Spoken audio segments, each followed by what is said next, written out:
자, 안녕하십니까. 검정고시 도덕 김태수 선생입니다. 자, 이제 16번째 시간이고요. 자, 대단원 1단원의 이제 마지막 시간입니다. 자, 이번 단원은요, 도덕적 탐구라고 하는 큰 제목을 가지고 있는데, 자, 여기에는 좀 어려운 단어들이 굉장히 많이 등장합니다. 뭐, 도덕적 추론이라는 말도 나오고요. 뭐, 도덕적 상상력, 그 다음에 비판적 사고.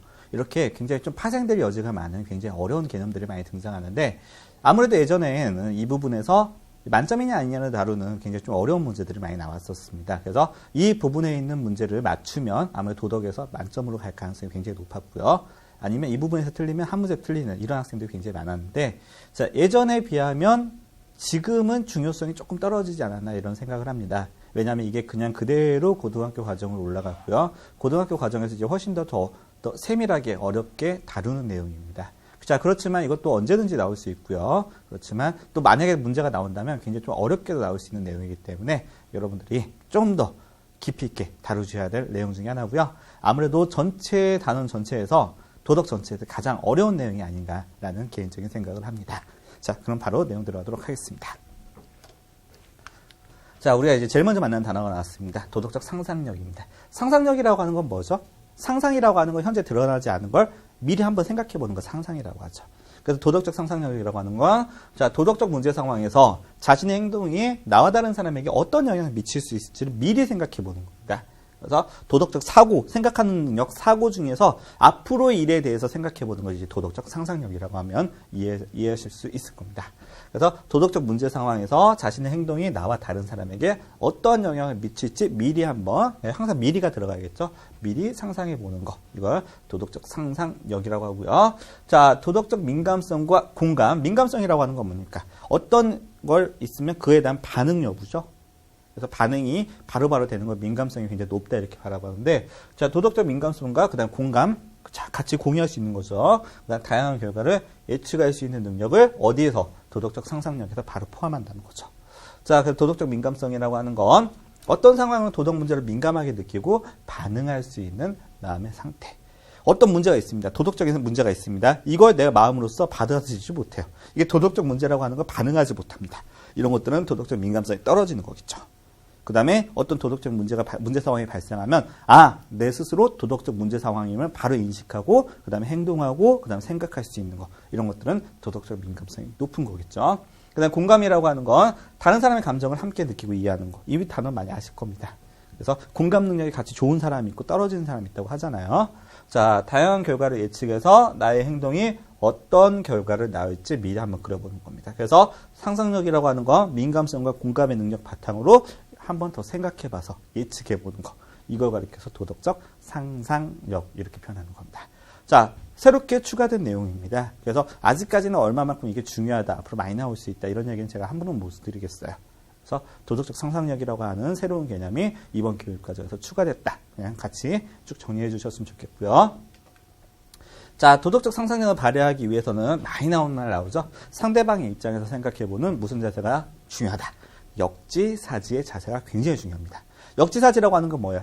남의 입장에서, 다른 사람의 입장에서, 상대방의 입장에서 생각해 볼 수 있는 거. 이거 역지사지라고 하죠. 우리 중졸도덕에서 굉장히 많이 나오는 단어 중에 하나니까 같이 정리하시고요. 자, 그 다음에 이런 도덕적 상상력은 무슨 역할을 합니까?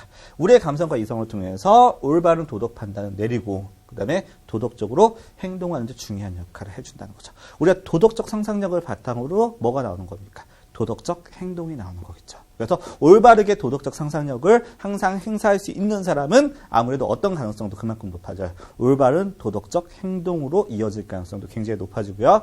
따라서 이런 것들이 계속 어떻게 돼요? 습관화되다 보면 이제 도덕적인 인간으로서 성장할 가능성도 그만큼 높아지는 이런 역할을 해주는 게 도덕적 상상력이다. 이렇게 이해하시면 되겠습니다.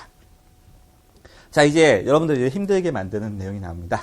도덕 판단과 도덕 추론이에요. 자, 예전 교육과정에서 굉장히 좀 수험생들을 힘들게 만들었던 건데, 개념 정리를 무엇보다 잘 하셔야 됩니다. 자, 도덕 판단이라고 하는 건 말 그대로 뭐예요? 도덕적인 판단을 내리는 거죠. 여기에서 여러분들이 이제 구별되는 개념들이 있다는 거. 그래서 이 구별되는 개념과 이 도덕 판단을 비교해서 잘 하셔야 되는데, 자, 첫 번째로 구별되는 기준이 뭐가 나왔냐면 사실 판단이라고 하는 게 나옵니다. 자, 사실 판단이라고 하는 건 뭐예요? 객관적인 사실을 기술하는 판단이에요. 자, 그래서 이거는 바로 참과 거짓을 바로 구분할 수 있습니다. 자, 예를 들어서 보겠습니다. 태양은 해는 동쪽에서 뜨고 서쪽에서 진다. 서쪽으로 진다. 근데 이건 참이에요, 거짓이에요? 모르시는 분들이 있을 수 있겠네요. 자, 참입니다. 자, 그런데 이건 바로 바라볼 수 있잖아요. 아침에 동쪽에서 해가 뜨는 거 바라볼 수 있으니까요. 그 다음에 또 뭐도 있을 수 있을까요? 집에서 키우는 닭은 날지 못한다. 있을 수 있죠? 집에서 키우는 닭은 가끔 나는 애들도 있으니까 양계장에서 키우는 닭은 날지 못한다. 양계장 가면 닭 풀어놔봤자 걔도 날아요, 못 날거든요. 바로 알 수 있죠. 그래서 이건 참과 거짓을 바로 구분할 수 있는 판단. 왜? 객관적이니까. 그래서 이런 객관적인 사실을 기술하는 판단을 사실 판단이라고 합니다. 객관적인 판단이겠죠. 자, 두 번째입니다. 가치 판단이라고 하는 건 주관적인 판단입니다. 그래서 어떤 대상이나 사건에 대해서 판단을 내리는 사람의 가치관이 주관이잖아요. 그래서 그 사람의 가치관이 담긴 판단으로서 개인의 취향이나 주관적 가치가 포함되어서 참과 거짓을 객관적으로 판단하기 어렵다. 어떤 연예인이 있습니다. 어떤 여성 연예인이 있는데 그 연예인 보고 참 예쁜 것 같아 라고 했는데 그 연예인을 보면서 안 예쁘다고 생각하는 사람도 있을 수 있잖아요. 이런 것들을 가리켜서 가치 판단이라고 합니다.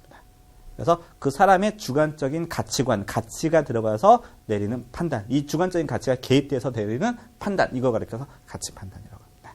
사실 판단은 아니면 가치 판단. 우리의 판단은 크게 두 가지 중에 하나로서 나눠주겠죠. 사실 판단 아니면 가치 판단입니다. 근데 그 과정 속에서 도덕 판단이라고 하는 거 있는데 도덕 판단의 가장 대표적인 키워드는 이겁니다. 가치 판단의 하나의 종류예요. 간단히 말씀드리면 도덕 판단은 어디에 속한다? 가치 판단에 속한다. 가치 판단 하나의 종류인데 사람의 인격이나 행동입니다. 그 도덕 판단의 대상은요. 사람이나 또 나아가서 사람들이 구성하고 만드는 사회까지는 들어갈 수 있어요. 그런데 다른 동물이나 생물 이런 것들은 들어가지 못합니다. 그래서 가치 판단의 종류로서 사람의 인격이나 행동을 도덕적 관점에서 내리는 판단으로서 가치 판단하는 종류로서 사람의 인격이나 여러 가지 행동을 도덕의 기준으로서 판단을 내리는 거예요. 따라서 어떤 개인이나 하나의 행위에 대해서 평가하는 개별적인 도덕 판단과 어떤 행위 전체에 대해서 평가하는 일반적인 도덕 판단 이거 가리켜서 뭐라고요? 도덕 원리라고 합니다. 도덕 원리라고 하는 게 간단해요. 어디서나 통하는 보편적인 도덕 법칙들 있잖아요. 다른 사람에게 피해를 주면 안 된다. 이런 것도 있잖아요. 이런 것도 도덕 원리라고 해요. 어떤 사람이 어떤 행동이 옳다, 그르다, 착하다, 나쁘다라고 판단하는 건 개별적인 도덕 판단이고요. 뭐는 해서는 안 된다, 뭐는 해야 된다라고 판단하는 것들 있잖아요. 이런 것들을 도덕 원리라고 합니다. 그래서 도덕 원리를 바탕으로 어떤 행동을 도덕 판단을 내리는 것. 이런 것들을 가리켜서 도덕 판단이라고 합니다. 가장 대표적인 키워드는 뭐가 된다? 도덕 판단이라고 하는 건 가치 판단의 하나의 종류다. 이렇게 하시면 되겠습니다. 자, 그 다음에 추론이라고 하는 거 개념을 한번 설명드릴게요. 추론이라고 하는 건 뭐냐면 하나의 사실을 바탕으로 나머지 하나의 사실을 계속 유추해 나가는 거 추론이라고 해요. 이게 있기 때문에 이게 되고 이게 있기 때문에 이렇게 되는 거. 이렇게 되는 걸 추론이라고 합니다. 자, 근데 도덕 판단을 내릴 때 합당한 이유나 근거를 제시하면서 그걸 옳다고 아니면 그르다고 판단하는 거 있잖아요. 이런 걸 가리켜서 도덕적 추론이라고 합니다. 이게 하나의 사실을 바탕으로 어떤 도덕적인 판단을 내리는 과정이 있죠. 이걸 도덕적 추론이라고요. 자, 이건 기본적으로 어떤 걸 기반으로 해야 돼요? 도덕 원리나 사실 판단을 근거로서 도덕 판단을 내리는 과정인데, 자, 그럼 보겠습니다. 자, 도덕 원리, 그 다음에 사실 판단, 사실을 도덕 원리에다 대입시켜가지고 도덕 판단을 내리는 거예요. 자, 몇 단계에 걸쳐 가죠? 3단 논법으로 하죠. 3단계에 걸쳐서 하기 때문에, 자, 정리 한번 해볼게요. 원래 3단 논법이라고 하는 건 어떻게 하는 거죠? 먼저 대전제를 제시를 하죠. 이거 연역적 인출이라고 하는데, 자, 보겠습니다. 사람은 모두 죽는다. 그 다음에 소전제를 제시하죠. 소크라테스는 사람이다. 그래서 결론을 내리는. 이런 방식으로 하는 게 3단 논법입니다. 근데 도덕적 추론에서 이걸 그대로 차용시켜서 하는 거예요. 어떻게 해? 이거 도덕 추론에서 어떻게 하냐면 먼저 도덕 원리가 먼저 나와요. 도덕 원리가 나옵니다. 자, 그리고 나서 뭐가 나와야 될까요? 사실이 나와야겠죠. 사실에 대한 판단 나와야죠. 그래서 도덕 원리, 그 다음에 사실 판단, 그 다음에 이제 마지막으로 나오는 게, 자, 사실 판단을 도덕 원리에 대입시켜가지고 무슨 판단을 내려야 돼? 도덕 판단을 내려야겠죠. 이 단계를 거치는 거예요. 자, 그래서 원래 우리가 어떤 추론의 방법인 3단 논법을 도덕적인 판단에서, 도덕 추론에서 이걸 차용해가지고, 자, 도덕 원리, 사실 판단, 도덕 판단에 이런 방식으로 어떤 도덕 원리를 규율해요. 어떤 행동을 판단하는 거. 이걸 도덕적 추론이라고 합니다.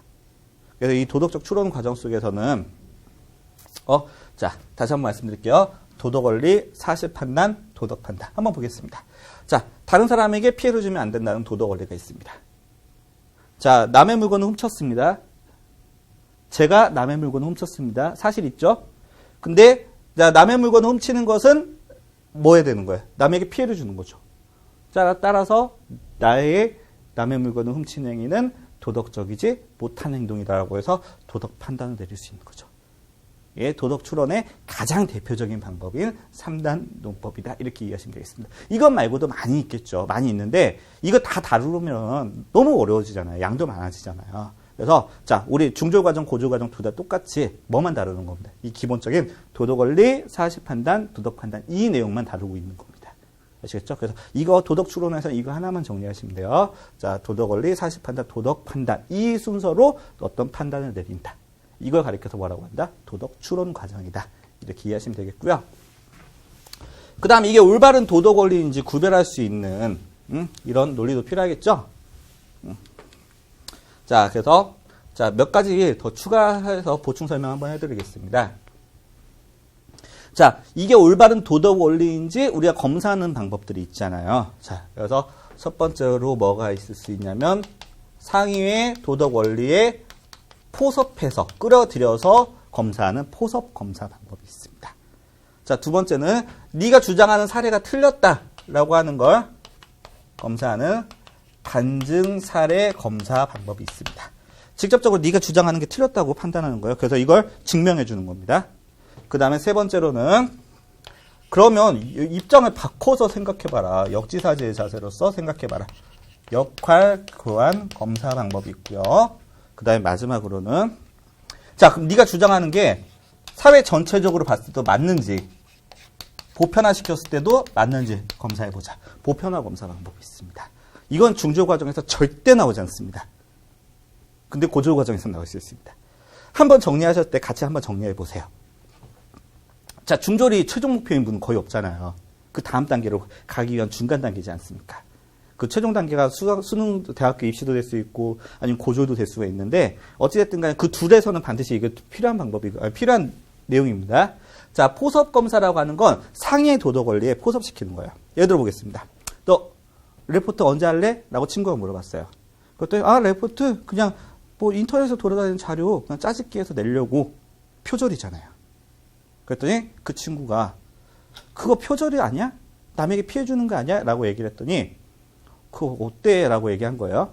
그랬더니 자, 남에게 피해를 그 다음에 남의 물건을 갖다 쓰는 거잖아요. 표절도 있다가 남의 그 지적인 재산권을 갖다 쓰는 거잖아요. 그래서 야, 남의 지적 재산권을 침해한다? 이거는 뭐가 되는 거죠? 남의 물건을 훔치는 거가 되는데 네가 하는 표절 행위는 남의 물건을 훔치는 행위.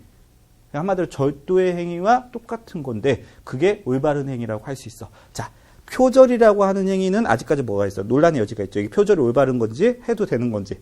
친구 사이에서 논쟁이 있었던 거죠. 근데 친구 하나가 그 상위의 도덕 원리인 표절보다 좀 더 폭넓은 개념인 남의 물건을 훔치는다는 이른바 절도의 개념에 포함시켜가지고 하면 안 된다라고 표현하는 거죠. 무슨 말인지 알겠죠? 자, 좀 사회성이 부족한 학생을 따돌리려고 하는 아이가 있습니다.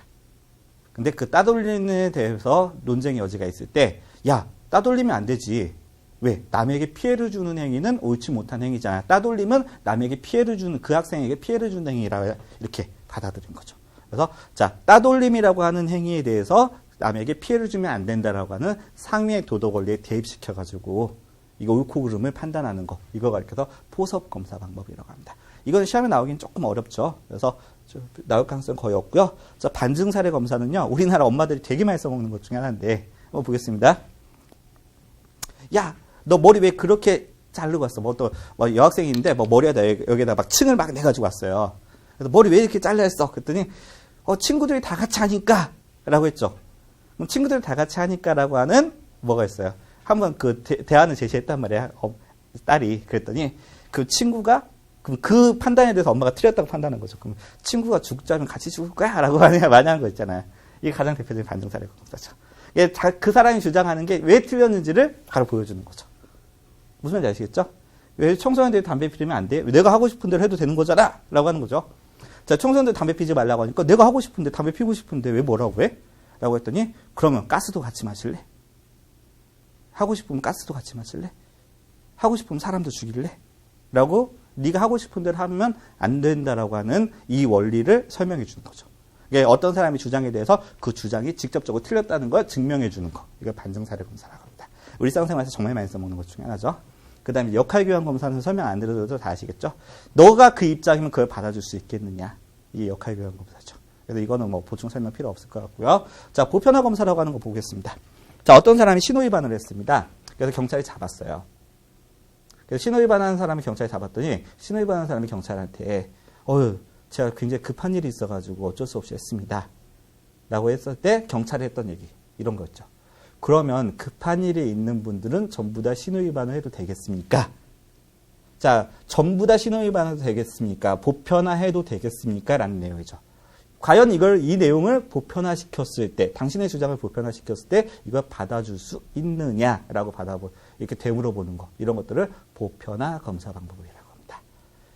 그래서 이게 도덕 원리가, 과연 너의 도덕 원리, 아니면 도덕 주장이, 도덕에 관련된 여러 가지 주장이, 아니면 도덕 추론이 과연 올바른 건지 검사해보는 방법에서 크게 4가지 사례. 자, 첫 번째, 상위의 도덕 원리에 대입시켜서 판단하는 포섭 검사 방법.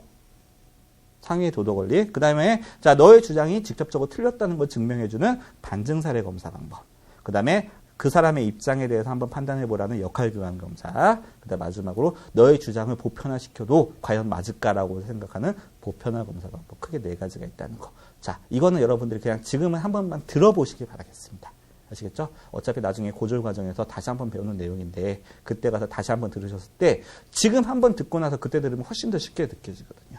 그래서 그때를 대비해서 지금 한번 들어보셨으면 좋겠다는 내용으로 한번 설명드렸습니다. 자, 이제 그 다음 나온 내용입니다. 자, 비판적 사고라고 하는 거 보겠습니다. 자, 비판적 사고라고 하는 건 뭐예요? 과연 나의 이런 생각이 과연 맞을 것인지. 어떤 사람이 나에게 시켰을 때 그거에 대해서 맞는 건지 한번 생각해 보는 거죠. 비판적으로 생각해 보는 걸 비판적 사고라고 합니다. 그래서 어떤 판단을 내릴 때 정당한 기준에 근거하여 어떤 판단이 옳고 그른지를 합리적으로 논리적으로 분석하고 평가하는 거. 자, 우리가 저번 시간에 배웠던 유태인을 대학살했던 아이니는 뭐가 부족했던 거예요? 이게 부족했던 거죠. 유태인들을 가스실에다 넣어가지고 학살을 해라.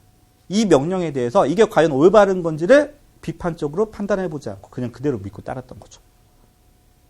무슨 말인지 알겠시겠죠? 이런 것들이 뭐가 부족했다? 비판적 사고가 부족했다는 겁니다. 자, 판단의 근거가 정당하고 그다음 객관적인지, 그다음 제시된 원리와 사실이 서로 타당하게 관련되는지를 통해서 우리가 비판적인 방법을 통해서 한번 검토해 보는 것. 이걸 비판적 사고라고 하고요. 자, 이런 비판적 사고의 과정으로서는 첫 번째, 정보의 출처가 분명하고 확실한지 한번 확인해 봐야 되는 거죠. 그 다음에 우리가 이제 묻지마 헛소문에 의해서 다른 사람을 매도하는 경우 진짜 많이 있지 않습니까? 이런 거 함부로 하면 안 된다는 얘기죠. 이게 과연 올바른 정보인지 한번 판단해 봐야 된다는 얘기죠. 그 다음에 주어진 정보가 사실인지, 그 다음에 단순한 의견인지도 따라본다. 의견 때문에 이걸 사실로 받아들여가지고 무슨 판단 내리면 안 된다는 거죠. 그 다음에 다른 사람의 비판에 맞추어서 자신의 의견을 수정할 줄도 알아야 된다는 거겠죠. 그래서 수정하면 사비를 도출할 수도 있어야 되는 거고요. 자, 사고의 과정에서 선입견이나 편견이 끼어들지 않았는지 성찰해 본다. 객관적으로 바라봐야 된다는 얘기죠. 자, 편견이나 선입견이 들어가면 이건 객관적인 판단이 될 수가 없잖아요. 그 다음에 자, 자신의 의견이 잘못되었으면 이를 열린 마음으로 항상 인정하고 다른 사람의 의견을 받아들일 수도 있어야 되는 거. 이게 비판적 사고의 자세입니다.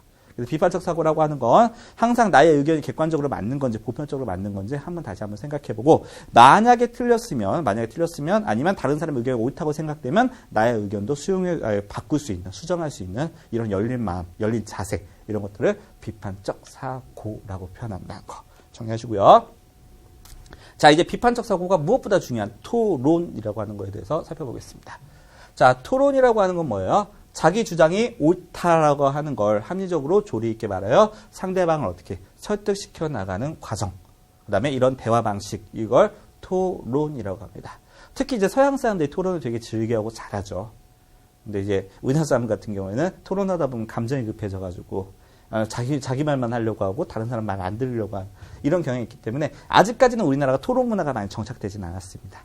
옛날보다는 확실히 좋아지긴 있는데 아직까지는 좀 부족한 부분이 있거든요. 자, 토론도 옛날에 정말 시험에 많이 나왔던 내용입니다. 정말 문제는 쉽게 나와요. 올바른 토론의 자세인 거 아닌 거. 이것만 나오는 겁니다. 자, 토론의 중요성 보겠습니다. 자신의 주장을 설득력 있게 전달할 수 있다. 그래서 자, 토론할 때 상대방을 설득시키기 위해서는요. 자신의 주장을 뒷받침하는 여러 가지 근거나 그런 증거들이 있어야겠죠. 이걸 바탕으로 상대방을 설득시키기 위해서 노력해야 되고요. 그다음 다른 사람의 의견도 들어봐야겠죠. 그래서 다른 사람의 입장도 이 의견을 통해서 이해할 수 있다는 거죠. 그래서 토론을 하게 되면 쟁점이 되는 문제에 대해서는 자신의 견해가 다른 사람들의 견해와 어떻게 다른지도 구체적으로 알 수 있다는 거죠. 그 다음에 이 과정 속에서 의견 조율을 통해서 가장 바람직한 결론도 찾아갈 수 있다는 거죠. 그래서 어떤 것인지 옳은지 판단하기 어려운 상황에서 나와 상대방의 의견 사이에 어떤 장단점이 있는지 그 다음에 비교하여 장점을 최대한 살리고 그 다음에 단점을 최소화하는 과정 속을 통해서 가장 합리적인 방안을 도출해낼 수 있게 되겠습니다. 자, 토론에 참여하는 사람들은요, 기본적으로 도덕적 토론을 해야 됩니다. 이게 시험에 항상 나왔다는 거죠. 그래서 기왕이면 도덕적 토론 당연히 해야 되는 거고요. 자, 도덕 문제에 관한 비판적 사고 능력을 항상 기르고 있는 상태에서 아니면 갖추고 있는 상태에서 도덕적 토론을 해야 되고요. 자, 마찬가지로 논리적 추론 능력도 도덕적 토론 바탕으로 같이 가지고 있어야겠습니다. 그 다음에 의사소통의 능력도 같이 있어야겠죠. 가끔씩 의사소통의 능력이 없는 사람들이 토론에 들어가가지고 굉장히 일반적인 토론 같은 게 상관이 없겠지만 방송 나오는 토론에서 준비 안 된 사람이 들어갔다가 굉장히 몇 년에 남을 정도로 까이는 경우도 있죠. 이런 경우도 함부로 이런 능력을 제대로 갖추지 못한 사람들이 함부로 토론에 뛰어들었다가는 굉장히 낭패를 볼 수도 있습니다. 자, 그 다음에 바람직한 토론 자세. 이게 시험에 제일 많이 나왔던 겁니다. 그동안에. 자, 딱 봐도 이게 시험에 많이 나오겠죠. 중주 도덕에서는. 자, 바람직한 토론의 자세. 항상 이게 시험에 나왔습니다. 자, 적극적으로 자신의 생각을 표현한다. 이것도 기본인 거죠. 상대방도 내가 어떻게 생각하고 있는지를 알아야 되는 게 기본이잖아요. 그래서 적극적으로 자신의 생각을 표현한다. 그 다음에 중요하죠. 토론은 이걸 하기 위해서 하는 거죠. 대화와 타협의 자세를 가지고 있어야죠. 대화와 타협이 안 되는 상태에서 토론은 아무 의미 없습니다. 아시겠죠? 그래서 나의 의견을 말하는 상태, 그 다음에 다른 사람의 의견도 듣는, 이게 대화가 있어야 되고요. 그 다음에 의 차이를 좁혀나가는 뭐가 있어야 돼요? 타협이 있어야겠죠. 토론의 가장 기본적인 자세는요, 대화와 타협의 자세입니다. 그 다음에 토론의 주제를 명확히 파악하고, 가끔씩 헛소리 하는 사람도 있잖아요. 주제에 맞게 자료를 준비한다. 자, 각 TV별로, 각 채널별로 그 토론 프로그램들 많이 있지 않습니까? 근데 시청률이 그렇게 높게 나오는 건 아니기 때문에 좀 늦은 시간에 많이 있죠. 근데 보다 보면 되게 재밌는 것들 많이 있죠. 그 다음에 참 저런 사람이 왜 토론에 나왔을까 하는 분들도 굉장히 많이 있고요. 그래서 각종 헛소리 하는 분들도 있죠. 그래서 토론의 주제를 명확하게 파악하고요. 자, 우리가 왜 무슨 이유로 뭐 때문에 토론을 하는지 정확히 파악하고 그다음에 거기에 맞춰서 자료를 준비해야 되고 그다음에 이제 두 번째 중요한 거 나왔습니다. 상대와 상대의 의견을 존중하는 열린 마음, 관용. 네, 관용의 자세를 유지한다. 그래서 바람직한 토론의 자세인 것은 아무래도 이렇게 문제 나오기보다는 바람직한 토론의 자세가 아닌 것 아니면 바람직한 자세가 아닌 것은 해가지고 문제가 나오기가 좀 더 쉽겠죠. 왜냐하면 이것들을 쓰는 게 더 쉬우니까. 그래서 자, 바람직한 토론의 자세 아니면 바람직하지 못한 토론의 자세 이게 시험에 지금까지 굉장히 많이 나왔으니까 앞으로도 많이 나올 수 있겠죠. 그래서 여러분들이 딱 내용 보고 이거 올바른 자세구나 올바른 자세가 아니구나 라는 것들 구분만 하시지 마시면 되겠습니다. 가장 많이 나왔던 오답이 뭐가 있겠습니까? 자신의 의견을 끝까지 관철시킨다. 이런 것도 있죠. 자신의 의견을 끝까지 주장한다. 이런 것들 많이 나오는데 그것만 여러분들이 딱 골라내시지 않으시면 어려울 거 하나도 없습니다. 자, 그 다음 도덕적 토론 방법 나왔습니다. 자, 적극적인 자세로서 협력해야 되고요. 그 다음 항상 할 수 있는 거, 실천을 염두에 두고 말해야 된다. 그 다음에 자신의 생각이 틀렸다고 생각했으면 이를 과감하게 열린 마음으로 고칠 수도 있어야 된다. 끝까지 주장하는 거 아니라고 했죠. 자, 토론의 절차 그냥 읽어보시면 돼요. 시험에 안 나옵니다. 자, 문제의 상황을 정확하게 파악하고 서로 간 질문지 만들고 그 다음 질문에 대한 답으로서 대안을 미리 한번 설정해보고 그 다음 대안도 한번 검토해보고 결정해야 된다. 당연한 거죠, 이거는. 그래서 당연한 것들로서 토론의 기본적인 절차들이 있다. 이렇게 정리하시면 되겠습니다. 자, 그래서 토론에 관련해서는 무엇이 시험에 나온다? 올바른 토론의 자세. 이게 시험에 나온다. 도덕이니까. 아시겠죠? 자, 이거는 뭐에 가깝습니까? 이건 만약에 한다면 국어 시간에 가깝죠. 이게 시험에 나온다면. 자, 그래서 도덕 시간에는 올바른 토론의 자세. 이게 시험에 나온다는 거 머릿속에 명확히 정리해 주시고요. 자, 확인 문제 살펴보겠습니다. 자, 자신의 결정과 행동이 자신을 포함한 모든 사람에게 어떠한 영향을 끼치는지를 두루 살피고 타인의 처지를 이해하는 것을 무엇이라고 합니까?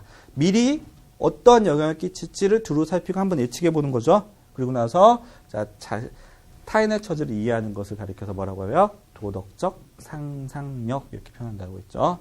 자, 타인의 처지에서 이해하는 것, 다른 사람의 입장에서 이해하는 걸 네 글자로 뭐라고 한다고 했습니까? 무슨 자세? 역지사지의 자세라고 한다고 했죠. 자, 그 다음 어떤 도덕 판단에 대한 이유나 근거를 찾아서 올바른 판단을 이끌어내고 그 판단을 정당화하는 과정. 그래서 하나의 사실을 바탕으로 계속 다른 판단을 이끌어내는 과정. 아니면 어떤 판단을 바탕으로 다른 판단을 이끌어내는 과정을 가리켜서 뭐라고 한다고 했습니까? 추론이라고 한다고 했죠. 근데 여기서 이제 도덕 판단에 대한 추론이니까 줄여서 뭐가 되겠습니까? 자, 도덕 추론 아니면 도덕적 추론 이렇게 정리하시면 되겠습니다. 자, 4번이에요. 3단 논법의 대전제, 소전제 결론의 구조는요. 자, 도덕적 추론에서는 이거 차용해서 어떻게 한다고 했죠? 맨 처음에 도덕 원리가 먼저 나오고 그 다음에 사실판단, 그 다음에 사실판단을 도덕 원리에 대입시켜서 어떻게?